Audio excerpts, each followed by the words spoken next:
Hello, Sophie and Emily. These are our Agony Auntie questions. So, my question to you, to us, is I always feel nothing. No happiness, no passion, no desire. Does this mean I have depression? That must be so miserable. Yes, I mean, I think that was the first thing that I was going to say is actually feeling numb can be much worse than feeling sad or angry, Anxious. like just feeling nothing. It's like not being alive, really. And we obviously can't diagnose you officially, but it does sound like you are depressed. And I think all of us would really recommend you exploring this numbness more, because usually when we're numb, it's for a reason, and it's because whatever feelings are in there somewhere, because they will be in there somewhere, are too unbearable to feel.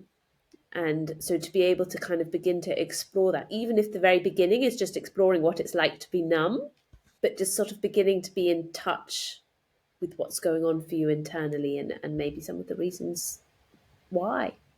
Yeah, I don't have that much more to add other than saying I think, in my experience of working with people with depression, it can often feel like feeling dead inside, that kind of deadness, nothingness.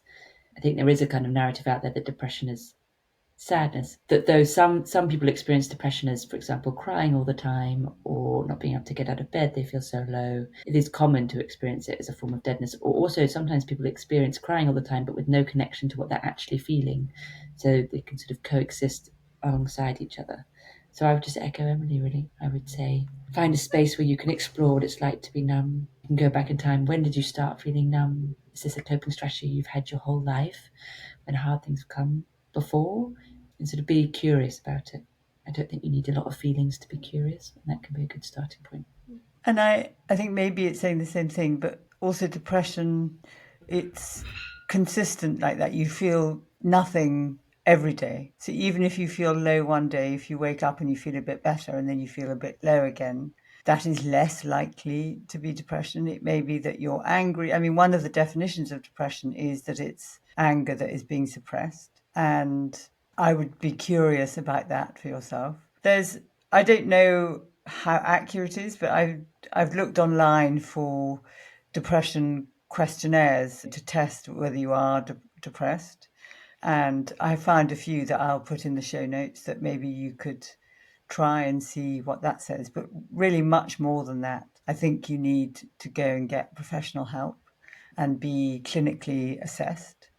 So And also, even if you don't have a diagnosis of depression, something's feeling not numb all right. the time is not okay. Like that is awful. It would be really awful to go through your whole life never feeling anything. So yes, I would say that the diagnosis is less important than beginning to search about what's going on internally. And searching internally could include journaling. It might include, if words are too kind of difficult, drawing images or doing a collage or finding shapes and colours to represent your internal world. Because I think what we're suggesting is that you need to access what is going on in you and being able to find a way of connecting to what is going on in you.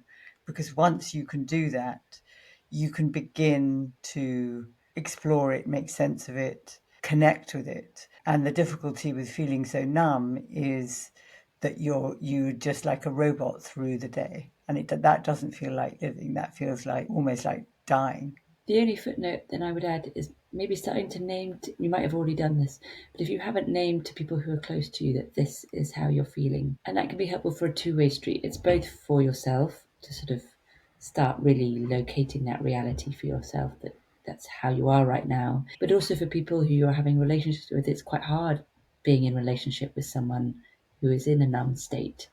And so for them to know where you're at can help better conversations, better understanding, whether that's a partner or a parent or a child or a good friend.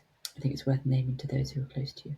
And as a final kind of checklist for yourself, view yourself, kind of step back and take a look at yourself holistically.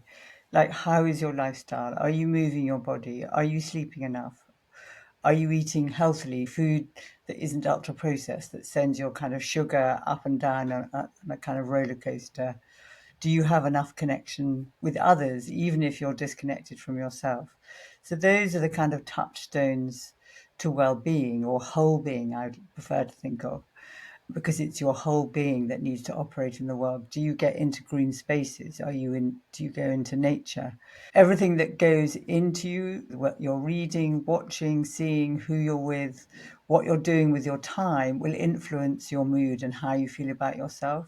So do a kind of inventory of that, because is what you're doing increasing the numbness and deadness that you feel? And could you just move the dial a little bit to give you more sensations and more kind of emotional activation within yourself?